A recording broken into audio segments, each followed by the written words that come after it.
Hello, hello, hello. I'm Josetta Yvonne, your book bae, coming on for a quick book chat today. I hope this video finds you well. So I just wrapped up two books. I'm on my third book, and I want to come on and have a quick book chat with you. By the way, happy Juneteenth, happy Freedom Friday, happy Emancipation Day, happy Jubilee. So the book I just wrapped up recently is Mayhem and the Mortal by Shanora Williams. This is a romantasy, a mixture of romance and fantasy. This is not a genre I normally read. I've actually read Shanora Williams' other book before this. I think it was Something by the Lake. It was a suspense book. It was really good. And so I decided to dive into this one when I saw it was coming out because I liked how she wrote that book. But basically, fantasy, new to me. But I will say that while I was reading this fantasy, it kind of reminded me of like those stories when we were kids with people rescuing people in the castles and, you know, them falling in love. It kind of gave me that kind of vibe, even though that's not what this was. And particularly, it kind of had that feel to it. So in this book, the main characters were Zara. I'm not sure if I'm saying her name correctly, but it starts with a Z, A-I-R-A, and Thane. And Zara is this young, kind of naive, good girl, but she's had a tough beginning. And Thane, which for some reason I always want to call him Thor, because I envision him being someone kind of like the Thor character, where he's this big guy with this statue that's strong and powerful. And here he's magical. And he too has also had a rough background, and he's not very trusting. So it's interesting to see that although they both come from similar backgrounds, where they had hard childhoods, they both ended up two different ways. Her, she's still naive, but she had great parents, no life be lifing. Him so much, he didn't have great parents, and life was just very challenging. She chose to still believe in love and people and give people a chance, and he did not. So in this book, on this excursion, Zara hires Thane to escort her on this journey to help rescue her sister from not so much rescue her, but they are all on this journey to get this item, this thing that's going to help free her sister. And so she needs someone that is strong, that can protect her. And so therefore and that's ballsy. And he's that guy. He doesn't have any fears because he has magical powers. He's considered to be a sorcerer. And so off they go. I will say, because Zara has such an open heart for people, sometimes her naivety, her being so naive, got them into situations they probably really could have avoided. But I think because she was kind and because he saw her operating from that place, it started to soften him in a way, because he saw her sticking her neck out for people that she didn't even know. And it made him mad, but it also opened his eyes up to the goodness that was still out here in the world that he didn't realize was still very present.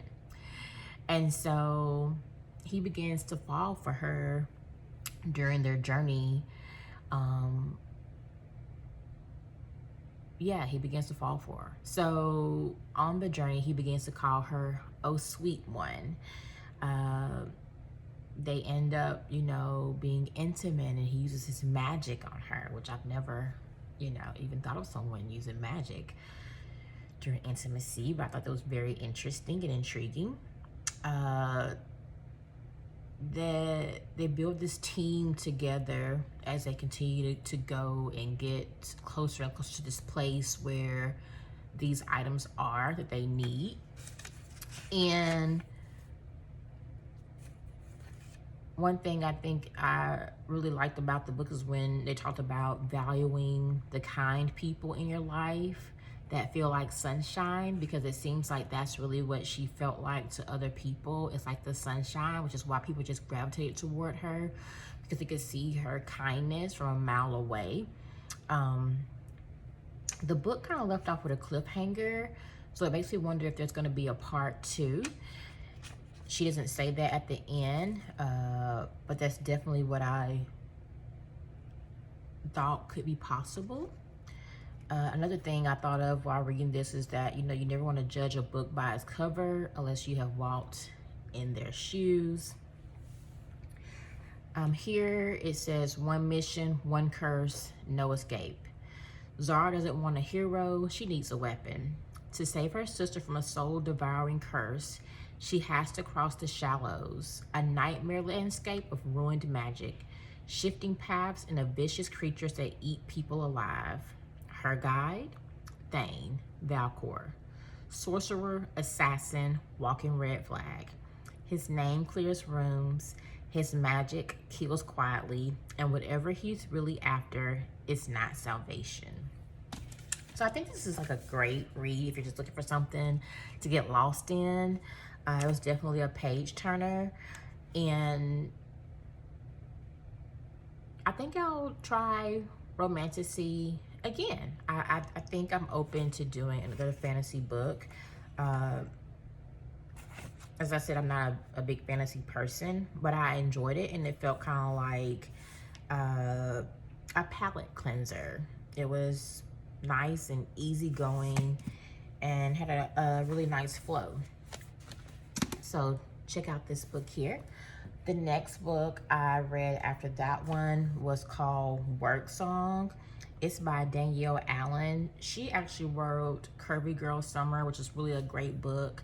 I've seen that her other book just came out recently. I think it was something Blitz. I haven't read the rest of the other books that went with Curvy Girl Summer. I only read that first one. But a part of her catalog, she has Work Song. This is a book I read on my Kindle, but it was really, really good. I enjoyed it. I mean, 10 out of 10, highly recommend. I can't wait to dive some more into her catalog. This book was 426 pages. It's a sports romance. Wes, he's a sport editor for they're not like a magazine, but it's this online sports type site. And then we have Tatiana. She is a sports journalist, so she covers all the NFL type games, NBA, whatever, and she, she's a journalist. She writes about it. And so the book kind of just unfolds with just an innocent work email where she says something from a movie and nobody gets it from the work group chat, or the work email group chat, but he does get it. And so he emails her and says, "Hey, I caught that." And she's like, "Oh, you did? Oh, man." And they kind of become friends based off of that. He's in California and she's in New York, so they never ever see each other. They just, email each other from work here and there, checking in, chit-chatting, and throwing out these random movie references that, connect them. And so Tatiana, she's just she's over love right now. That's not where she really is in life. She's really career focused, and she's determined to get to where she wants to be, because currently she is a receptionist at the beginning of the story. And somewhere there's a merger, there's a downsize, and Wes, the office he's in, they're forced to come to New York. And so that's where the story takes off, because now they meet. Now is a different ball game. Whereas they were just email buddies, it goes to a phone buddy, to, oh my gosh, you're in my city, let me show you around, to, oh my gosh, this feels different. And so they, of course, explore their connection, and then the story takes off. It's really enjoyable, 10 out of 10, highly recommend. There were so many little quotes that I highlighted and I put in one of my shorts. But yeah, I loved the energy around Tatiana. I loved the way Wes supported her. I loved how her father and her bonus mom supported her. I loved how her friend supported her. I love that she did not settle for someone just because they wanted her to. So I really, really, really enjoyed the book. It was a 10 out of 10 to me. Highly recommend. The next book I've moved on to that I just began reading is called Black Freedom. It is a visual history of Juneteenth and Emancipation Days, by Blair L.M. Kelly. And so far, I'm really, really, really enjoying it. I think I got this book from Kindred, the Kindred bookstore in Houston. But there's like so much to learn when it comes to the Juneteenth history. And so far, I'm really, really enjoying it. I got this beautiful bookmark as well from their store. It's gorgeous. And in here, it just tells or gives you more details of the background, the historic celebrations of Black freedom,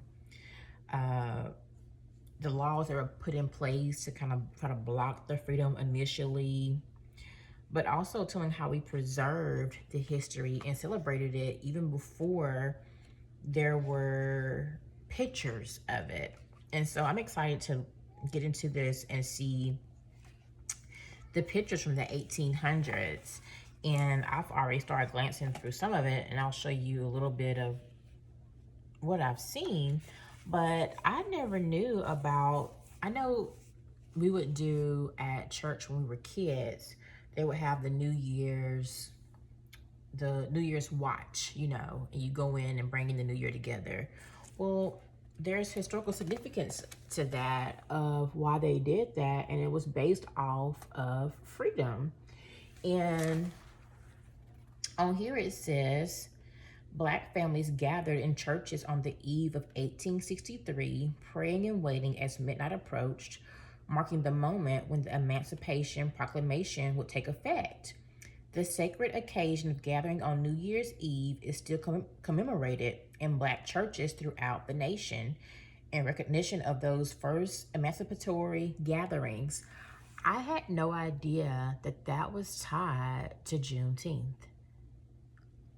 I have been in the church since I was a kid, and I don't recall anyone ever saying this is tied to this. Yeah, but now, you know, as an adult, I'm not like a attendee like that now, but it would have been nice to connect those dots when I was younger. But yeah, I don't remember anyone ever saying this is connected.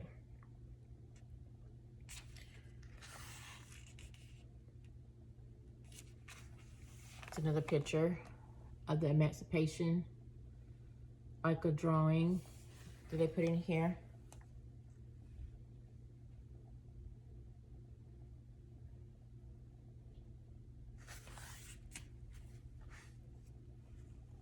It's another. And I'll do a short as I go through the book some more, but I really thought it was interesting just to see the pictures of celebrations across the world of emancipation. And some are in Virginia, some are in Texas that I've seen so far. They showed the troops, some of the troops that were a part of World War I, the Black troops, which is really interesting because I know I just saw on Netflix where they have released the movie, The Harlem Hellfighters, I just saw came out. Then they have the Black Patriots. And then I saw, of course, Triumph was on there for Jesse Owens for the Olympics, which I thought is quite interesting. So yeah, I can't wait to sit down and flip through the pages and get through this visual history. You know, I had to have a copy of this on my shelf because this is the actual signing of it, the War of the Rebellion. That's the last orders freeing the enslaved in Texas and ending the Civil War. That's the last orders. Can you believe it? So yeah, I had to get this one and have it on my shelf because this is history. This is history that everyone doesn't know or have access to. And like I said, I've been in these, you know, in my 40s. And these are things I've never, these details aren't details I was aware of. And they weren't in the encyclopedias that I grew up having either, that I recall. So yeah, if you want to check out additional history on Juneteenth, this is something you should definitely pick up. It's a beautiful book with beautiful stories. So in the back it says here, for more than 150 years, Black communities have gathered to honor freedom, resilience, and the ongoing struggle for true liberation. While Juneteenth has recently gained wider recognition, it is actually just one of many Emancipation Day traditions celebrated across the United States. In stirring essays and striking, rarely seen images, Black Freedom offers a sweeping portrait of how Black people have created and sustained rituals of remembrance, a testament to the generations who, through celebration and storytelling, demanded that their contributions to the making of America be fully recognized. Black Freedom documents the perseverance, resistance, and more importantly, the unquenchable joy that is an edible part, is that indelible?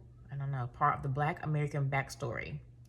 Kelly doesn't give us an account, she gives us our account. This is history as it should be told. Michael Harriot. Blair's Kelly's language sings each sentence shaped with a poet's care, each page alive with the unshakable resolve of Black people. Black Freedom is more than a book. It is a chorus of memory and hope. So I'm excited to get into this. And if you've never read Michael Harriot's book, Black AF History, you should pick it up. It is a excellent, excellent read. And I've even been thinking about going back and picking it up this month, just to review some things. So anyway, I hope you enjoyed. These are the 3 books I have read this week. I will be back soon to tell you more. Anyway, have an amazing, amazing Freedom Friday. and take care. Wishing you nothing but inner peace, positivity, and empowerment.